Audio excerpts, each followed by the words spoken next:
Hey guys, thank you for joining me on another video. In today's video, you'll be joining me on a journey where we transform RENDOG'S Season 7 island into a mega island base.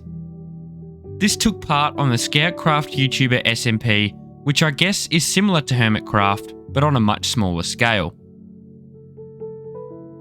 So the island was a very small island, which meant it didn't really give me much to work with.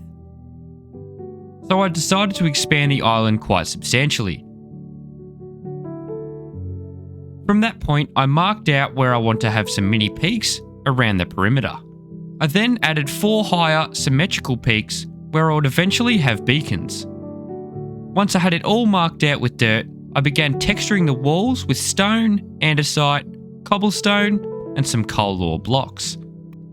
I added foliage such as leaves, bamboo, sweet berries, and some flowers to make it more vibrant.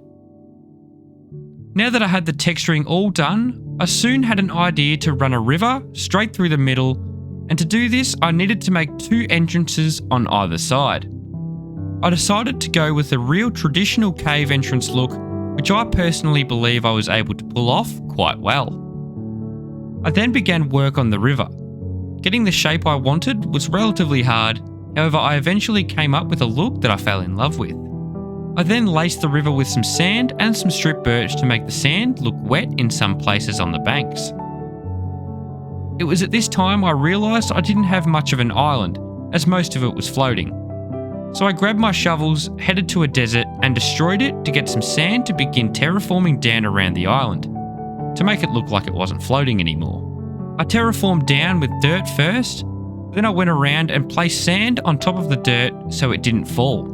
And yes, I left the inside hollow, I'm very sorry. This was definitely by far the most challenging aspect of the mega base, as I found it extremely difficult to work with as I was underwater. This was one of my first major terraforming projects. Although I made it a bit steep, I still feel like I managed to pull it off quite well.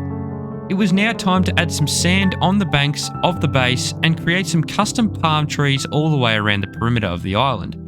The tree design I came up with, I was very happy with. It was at this time I decided to take a bit of a break from the outside of the island, so I jumped inside and started constructing some houses which would host my villagers, for trading of course.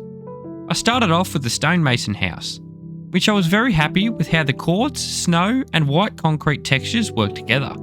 The stonemason house was complete, so I thought the next important villager profession was the librarian. So I decided to build a librarian village house beside the mason house. I used the same block palette for every house, as if I changed it in such a small area it would not make sense. In between building houses within the island, I thought it would be a good idea to create a reef around the exterior of the island. I began excavating faraway coral reefs to bring back to my mega base.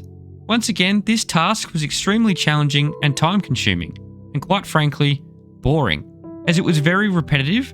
However, it was all worth it as the result was completely astounding. So it was back to building houses and I decided I needed a barn. So I constructed a barn on the same side of the island as the mason and the library. I planted some small crop fields around the 3 houses, and within the barn I had my farmer villagers. This was the first side of the island complete with houses, so I connected the paths and created lampposts around the area and made it feel more like a town. I then made it possible to access both sides of the island with 2 bridges, which I absolutely fell in love with.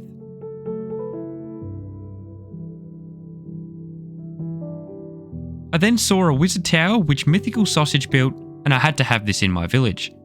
So I constructed it, changing a few minor details and using a different block palette compared to his. I put my nether portal up the top and placed my alchemist villagers inside.